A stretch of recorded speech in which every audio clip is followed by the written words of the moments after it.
खतरा बहुत यहाँ पे है। यहाँ पर जो ही भी हैवी ब्लास्ट करते हैं, एक जलजला सा आता है यहाँ पे, और मकान किसी वक्त भी हमारा गिर सकता है, किसी का भी गिर सकता है। और पत्थर इतने आते हैं यहाँ पे, हर जगह आपके बाजार में पत्थर आए या घरों में पत्थर आए, तो अल्लाह का शुक्र है कि कोई कैजुअलिटी नहीं हुई यहाँ पे। अभी सिर्फ माली तौर पर नुकसान हुआ, जानी नुकसान यहाँ पे नहीं हुआ, मगर किसी वक्त भी यहाँ पे कुछ भी हो सकता है। इसलिए हमने कहा था इनको कि आप हमें यहाँ से उठा दीजिए, कहीं और जगह सेटल कर दीजिए। जैसे अगर प्राइवेट कंपनी है, सर्कुलर अपने मुलाजमों पे निकाल सकती है, अपने एम्प्लॉय पे निकाल सकती है, न कि द्राबशाला के आम शहरी पर।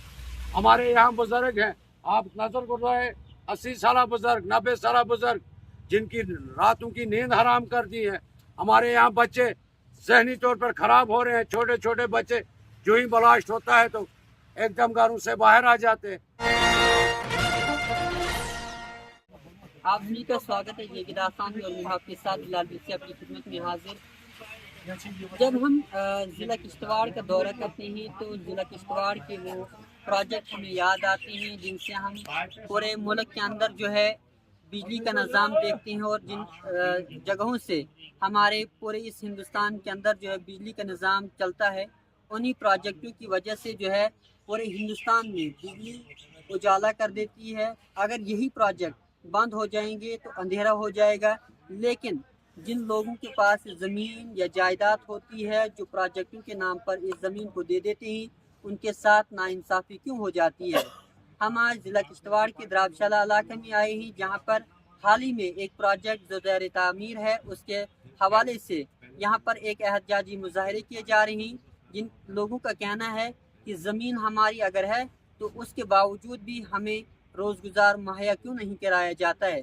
वहीं इसी सिलसिले में यहाँ के कुछ आवाम ने और यहाँ के लोकल रिप्रेजेंटेटिव ने जो है एक एहतजाजी मुजाहरा किया है, और कई दिनों से जो है यहाँ पर एहतजाज कर रहे हैं। साथ साथ में कुछ लोग जो है भूख हड़ताल पर भी हैं। हम मज़ीद बातचीत करने के लिए यहाँ पर जो लोग मौजूद हैं, इनसे पूछने की कोशिश करेंगे कि अगर इंतज़ामिया आपके हक़ में बात करती है तो क्या वो बात ज़मीनी सतह पर आयद हो जाती है या नहीं। लेकिन अफसोस का मकाम है कि वो खाली कागजाती कार्रवाई करते हैं, लेकिन ज़मीनी सतह पर कोई भी अमल देखने को नहीं मिलता है। हमारे साथ इस वक्त कुछ यहाँ पर लोग मिले हुए।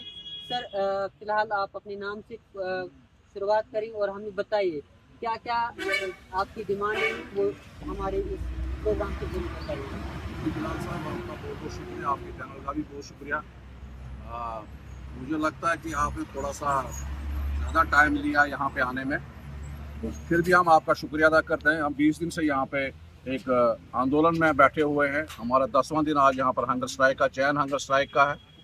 तो जैसा कि आप पहले भी यहाँ पर 2-4 दफ़ा आए हुए हैं, मैंने आपसे पहले भी बात की थी, आपने काफ़ी यहाँ पे हमारी रिपोर्टिंग अच्छी की थी उस वक्त, तो हम उसके लिए भी शुक्रगुजार हैं। 2 साल से यहाँ पर हम इस प्रोजेक्ट की वजह से इतने मजबूर और परेशान हो गए हैं कि हमारा जीना यहाँ महाल हो गया है। हमारे मकान हैवी ब्लास्टिंग की वजह से डैमेज हो रहे हैं। हैवी ब्लास्टिंग से यहाँ डस्ट और गर्दा गुबार और यहाँ पर पोल्यूशन इतना ज़्यादा हो गया है कि यहाँ पर जीना महाल हो गया है। तमाम लोग बीमार हैं, बच्चे बीमार हैं, बूढ़े बीमार हैं। और हमारा तो चलो हमने अपनी उम्र गुजार ली है, मगर हमारी जो नस्ल आने वाली नस्ल है उसको हमने तबाह होते हुए हम देख रहे हैं अपने आंखों से, जो हमें बर्दाश्त नहीं हो रहा है। इस वजह से हमने यहाँ पर 2 साल से बहुत कोशिश की थी कि यहाँ पर हमारे जो है हमारी डिमांड्स जो आप देख रहे हैं, हमारी 2-3 डिमांड्स ज़्यादा नहीं रखी थी। हमने इनको कहा था कि हमें यहाँ से रिहेबिलिटेट कर दीजिए, जब तक आपका प्रोजेक्ट कंप्लीट होता है उसके बाद हम वापस आएंगे। उसके बाद हमारे जो डैमेज हुए हैं, मकानात डैमेज हुए हैं, उनका कंपनसेशन देखिए, कमेटी बना के उनको देख लीजिए कितने डैमेज है, उनका कंपनसेशन हमें दीजिए। और यहाँ के लोकल जो है अफेक्टेड लोग जितने भी हैं, वो लैंड यूजर्स तो खैर वो तो है ही है, और जो प्रोजेक्ट अफेक्टेड लोग हैं उनका भी यहाँ पे एम्प्लॉयमेंट में बहुत कम हिस्सा दिया गया। इसकी भी हम रिक्वेस्ट करते रहे कि हम हमारे जो यहाँ पर अनएम्प्लॉयड यूथ है उनको प्रोजेक्ट में एडजस्ट किया जाए। जबकि यहाँ पर रहते प्राउड प्रोजेक्ट जो था, ये सबसे पहले 2011-12 में स्टार्ट हुआ। यहाँ पर जीवीके आई थी, उन्होंने आते ही यहाँ पे बड़ा अच्छे तरीके से इसको पब्लिक के साथ एक बड़ी मीटिंग की थी, और बहुत स्मूथली तरीके से उन्होंने हमसे भी बात की और प्रोजेक्ट भी उन्होंने स्मूथली चलाया, जिसमें उन्होंने सबसे पहले हमें 10,000 रुपया जो डस्ट एलोवेंस के नाम पर हमें दिया था। तो हम उस वक्त उससे इसलिए संतुष्ट थे कि उस वक्त ना कोई ब्लास्टिंग हो रही थी, ना कुछ हमें कोई नुकसान हो रहा था, मगर फिर भी आते ही उन्होंने वो शुरू किया था। मगर अफसोस है कि जब वो यहाँ पर किसी वजह से वजूहत के बिना वो प्रोजेक्ट बंद किया गया, बंद होने के बाद अब दोबारा जब यहाँ पर ये शुरू हुआ तो किसी से कोई पूछताछ नहीं हुई, कोई बातचीत नहीं हुई, कोई हमारे सलाह मशवरा नहीं किया गया। स्ट्रेट अवे आके उन्होंने ब्लास्टिंग, हैवी ब्लास्टिंग शुरू कर दी, इस वजह से हमें बहुत यहाँ पे प्रॉब्लम होती रही। अब हमने हमारी जो डिमांड्स थी 2 साल से हम लड़ते रहे, 2 साल से हमारा वे आउट नहीं निकला, इसलिए मजबूर होकर हम यहाँ पे अब आज 20वां दिन हमारा प्रोटेस्ट का है और 10वां दिन हमारा हंगर स्ट्राइक का। आप देख रहे हैं कि हमारे एक्स BDC इस वक्त हमारे साथ यहाँ पे बैठे हुए हैं जो हंगर स्ट्राइक पे हैं, और इनके साथ और भी 2-4 आदमी हैं। तो हम कोशिश कर रहे थे कि हमें यहाँ पे एडमिनिस्ट्रेशन आए, मैनेजमेंट आए, प्रोजेक्ट की RHPCL आए, मगर कोई हमारे साथ कोई बात करने को तैयार नहीं है। हमें पिछले दिनों यहाँ पर हमारे DC साहब आए, उन्होंने भी हमारे साथ बस कोई कानूनी दावपेच हमें सिखाने की कोशिश की, जबकि उन्होंने कोई हमारा पक्ष नहीं लिया। उसके बाद उन्होंने एक लेटर लिखा हुआ है कि पावर डिपार्टमेंट को, हमने सुना है, मगर उसमें उन्होंने अपना ही ये हमारी तरफ से जो रिक्वेस्ट की है तहसीलदार साहब को, तहसीलदार साहब ने वो आगे फॉरवर्ड किया DC को, DC साहब ने वही लेटर जो है फॉरवर्ड किया है। अपना उसमें कोई जिक्र नहीं किया कि वो कितनी बार विजिट कर चुके यहाँ पे। उन्होंने खुद यहाँ पर पत्थर देके यहाँ पर मकानों पर आए हुए हैं, उन्होंने खुद मुआयना किया उस चीज़ का, हमारे साथ यहाँ बातचीत की उन्होंने, उस चीज़ का कोई भी जिक्र उन्होंने उस अपनी चिट्ठी में नहीं किया है। सिर्फ लिखा कि as requested by public of Dharamshala, जिसके लिए हमें बड़ा अफसोस है कि हमें DC साहब भी हमारी सपोर्ट नहीं कर रहे हैं इस मसले में। हमें नहीं लगता है कि DC साहब जो है वो डिस्ट्रिक्ट किश्तवाड़ के DC हैं, मुझे लगता है तो प्रोजेक्टों के DC हैं इस वक्त, जो हमारे साथ बहुत ज़्यादा ज्यादती कर रहे हैं। इसलिए हम यहाँ बैठे हुए हैं और हमने इस आंदोलन को पाए तकमील तक पहुँचाना है इंशाल्लाह, और हम कोशिश कर रहे हैं कि हमारी जो डिमांड्स हैं वो पाए तकमील तक पहुँचे और हमें अपना हक मिले, हम अपने हक के लिए यहाँ पर बैठे। जी, जिस तरह आप जानते हैं कि जब हैवी ब्लास्टिंग की जाती है तो मकानों में दरारें आती है, क्या आप इन्हीं मकानात के अंदर रहना चाहते हैं या यहाँ से शिफ्ट होना चाहते हैं, जिससे आप जो है आने वाले वक्त में जो है उस जगह पर गुजारेंगे? क्या आप इसी मकान पर रहना चाहते हैं या शिफ्ट होना चाहते हैं? देखिए, हमने एडमिनिस्ट्रेशन से पहले भी बात की थी, मैनेजमेंट से भी बात की थी। हम चाहते थे कि यहाँ से जो मकानात हमारे, मैक्सिमम मकानात हमारे जो डैमेज हुए, कुछ मकानात हैं जो थोड़े बहुत जिनको डैमेज नहीं हुआ है, मगर मैक्सिमम मकानात जो हमारे डैमेज हुए हैं। खतरा बहुत यहाँ पे है, यहाँ पर जो ही भी हैवी ब्लास्ट करते हैं, एक जलजला सा आता है यहाँ पे, और मकान किसी वक्त भी हमारा गिर सकता है, किसी का भी गिर सकता है। और पत्थर इतने आते हैं यहाँ पे, हर जगह आपके बाजार में पत्थर आए या घरों में पत्थर आए, तो अल्लाह का शुक्र है कि कोई कैजुअलिटी नहीं हुई यहाँ पे। अभी सिर्फ माली तौर पर नुकसान हुआ, जानी नुकसान यहाँ पे नहीं हुआ, मगर किसी वक्त भी यहाँ पे कुछ भी हो सकता है। इसलिए हमने कहा था इनको कि आप हमें यहाँ से उठा दीजिए, कहीं और जगह सेटल कर दीजिए, जैसे टेहरी डैम में हुआ, जैसे टंगदूरू हमारे डिस्ट्रिक्ट में हुआ, वहाँ से लोगों को उठा के उन्होंने अपने सेफ जोन में बिठा दिया है। हमें वहाँ पे या तो हमें ऐसा करें कि हमें पूरी तरह से यहाँ रिहेबिलिटेट करके जब हम आपका प्रोजेक्ट कंप्लीट हो जाएगा तो हम वापस आ जाएंगे अपने घरों में, अगर वो बचे हों। अगर नहीं बचे हों तो हमें उनका कंपनसेट दे दिया जाए, ताकि हम दोबारा उन मकानात को यहाँ पर तामीर करके उसमें बैठ सकें। हम अब टेम्परेरी मांग रहे हैं, हम कोई परमानेंट यहाँ से जाने के लिए नहीं कह रहे। जी, चलिए, इस वक्त हमारे साथ शायद प्रेसिडेंट साहब इस यूनियन के प्रेसिडेंट हैं, इनसे भी बातचीत करने की कोशिश करेंगे।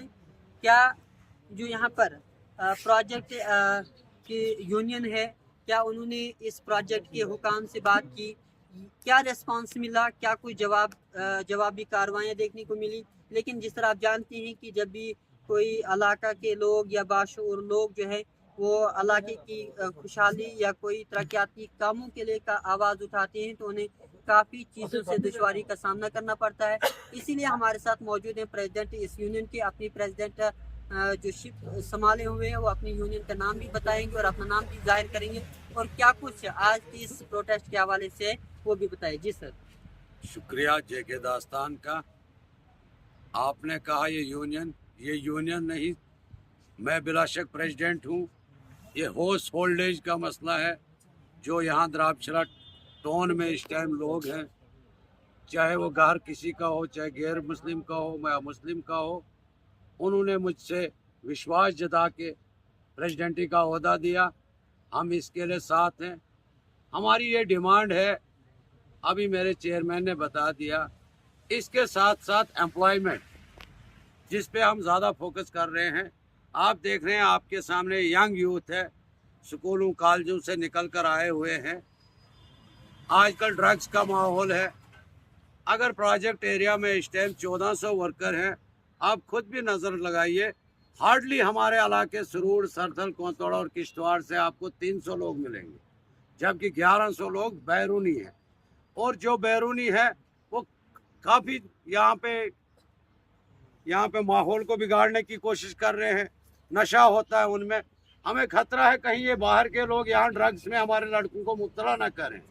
तब जाकर हम चाहते थे कि हर घर का एक फर्द कम से कम इस फैक्ट्री में मुलाजिम लगे।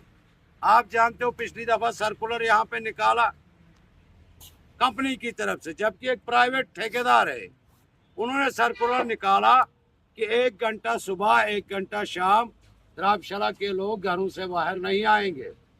अगर द्राबशाला के लोग घरों से बाहर नहीं आएंगे तो वो सर्कुलर क्यों निकला? आया कि उनको अगर तहसीलदार साहब या डीसी साहब की डायरेक्शन है, बट क्यों? ये क्यों का लफ्ज ऐसा है? क्या डीसी साहब द्राबशाला के लोगों का नुमाइंदा है? या द्राबशाला के लोगों के लिए वो अपना सिक्का यहाँ जमा सकता है? ये किस कानून के तहत वो यहाँ पे सर्कुलर निकाल रहे हैं? अगर प्राइवेट कंपनी है, सर्कुलर अपने मुलाजमों पे निकाल सकती है, अपने एम्प्लॉय पेड पे निकाल सकती है, न कि द्राबशाला के आम शहरी पर। हमारे यहाँ बुजुर्ग हैं, आप नजर गुजराए 80 साल बुजुर्ग, 90 साल बुजुर्ग, जिनकी रातों की नींद हराम कर दी है। हमारे यहाँ बच्चे जहनी तौर पर खराब हो रहे हैं, छोटे छोटे बच्चे जो ही ब्लास्ट होता है तो एकदम घरों से बाहर आ जाते हैं। हमारी माएँ बहनें सब सुकून खो चुकी हैं। ये कौन सा कानून? हमें डीसी साहब ने तो यहाँ कानून की बातें की। मैंने उस टाइम भी डीसी साहब को बोला था, अगर ये कानून की बात है, क्या द्राबशाला पे पत्थर बरसाना कोई कानून है? वो किस कानून की किताब में आज यहाँ बता रहे हैं हमें? रही बात इस आंदोलन की, यह आंदोलन रहेगा, बरकरार रहेगा, इसमें एक ही आदमी रहे मगर आंदोलन रहेगा। हम अपनी आवाज़ को बड़ी खामोशी से चला रहे हैं। रही बात हम यहाँ मजबूर क्यों रुके हैं, हम जानते हैं इस टाइम कोर्ट ऑफ कंटेम्प्ट भी है, हमें यह भी मालूम है इस टाइम एडमिनिस्ट्रेशन को अपना दबाव है। इंशाल्लाह 3, 4, 5 को हमने स्ट्राइक ऑफ रखी है, क्योंकि अक्सर चेमा गोया है कि ये कोई पॉलिटिकल इशू है। ऐसी बात नहीं, यहाँ कांग्रेस के लोग भी, बीजेपी के लोग, हर पार्टी के लोग इस धरना में हैं। पॉलिटिकली ये किसी के साथ नहीं है, बट पॉलिटिकल लीडर हमारे साथ हैं। हमने खुलेआम दावत दी है, पॉलिटिकल लीडर आए और द्राबशाला की डिमांड। अभी हम एम्प्लॉयमेंट खाली लोकल एंड पीएफ के लिए, जो हमारा पुराना एग्रीमेंट है, ज़मीनें अगर दी यहाँ पे हमने 60,000 कनाल, 1.5 लाख रुपया कनाल, इस एडमिनिस्ट्रेशन ने हमारे साथ बहुत बड़ा धोखा किया है। जो मुलाजमों को 35 साल की नौकरी का वादा किया था इन्होंने। अभी हमने जो लैंड लूजर वर्कर हैं वहाँ पे एजिटेशन शुरू करनी है। 35 साल की नौकरी का जब तक नहीं एग्रीमेंट होगा, मुझे लगता है वर्कर नहीं प्रोजेक्ट चलने देगा। अवाम तो अभी बिल्कुल खामोश है। क्या लगता है आने वाले वक्त अपनी इन तमाम चीज़ों पर गौर किया जाएगा या इसी तरह जो आपका एहतजाज जारी रहेगा? देखिए बिलाल साहब, जहाँ तक डीसी साहब का ताल्लुक है, हमें बहुत उम्मीदें थी। अक्सर डीसी यहाँ पे केस करके आए। फर्स्ट टाइम हिस्ट्री में किश्तवाड़ में IAS अफसर एक डीसी डॉक्टर देवान यादव आए थे, बहुत तवक्का थी हमें। उन्होंने पहला पब्लिक दरबार यहाँ पे किया था। उन्होंने हमसे वादा लिया था इस प्रोजेक्ट में हर घर को, हर गांव को फायदा मिलेगा। लेकिन दूसरे ही दरबार से उनकी आवाज़ में तब्दीली आई। न जाने IAS अफसर की एक अपनी इमेज होती है, उनकी इमेज। आज देखिए किश्तवाड़ में सर्कस लगा हुआ है, खुलेआम बिहार से आकर जो सर्कस करते हैं, उन्होंने कहा हमें डीसी साहब ने 10 रुपये एंट्री के। किस बात की एंट्री? इधर माल के कितनी बड़े शॉपिंग कम्प्लेक्स हैं, वहाँ तो एंट्री हमें नहीं देखी। किश्तवाड़ में अंधा कानून चल रहा है, न जाने क्या समझ रखा है किश्तवाड़ियों को। बहरहाल ये जो आंदोलन है, हमें डीसी साहब से बड़ी उम्मीदें थी, मगर बट डीसी साहब ने जो यहाँ पे आए, उन्होंने विजिट किया, उन्होंने यहाँ पे ठेकेदार और मजदूर को डिफरेंट किया। उन्होंने यहाँ ट्रांसपोर्टर और मजदूर को डिफरेंट, उन्होंने यहाँ खालसा सरकार और मिल्कियत सरकार की बात की। उन्होंने यहाँ पानी की बात की, जिस पानी का हमारे चेयरमैन साहब ने कहा था, हमारा ये कोड़ा चंडाली की एक स्कीम है, 2 साल से पानी के लिए हम तरस रहे हैं। हमारा गांव है, जुशाना है, बदहात है, सलाना है, या द्राबशाला की उस पार बस्ती है। 2 साल से एक आदमी ने पानी नहीं दे रखा है। क्या पानी दे? क्या एडमिनिस्ट्रेशन से हम तवक्का रखें?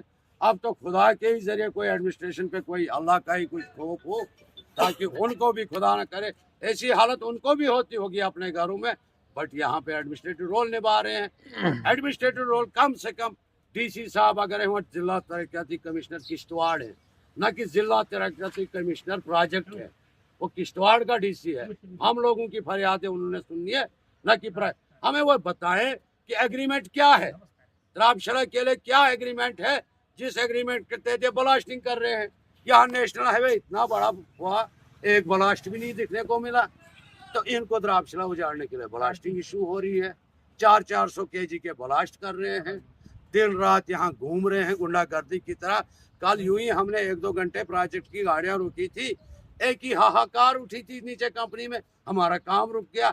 अगर द्राबशाला के डिस्टर्ब करने से आपका काम रुकता है तो उनको अपना सर्कुलर रोड पहले तैयार करना चाहिए, उनको अपने रोड से चलना चाहिए। द्राबशाला को क्यों टारगेट बना रहे हैं?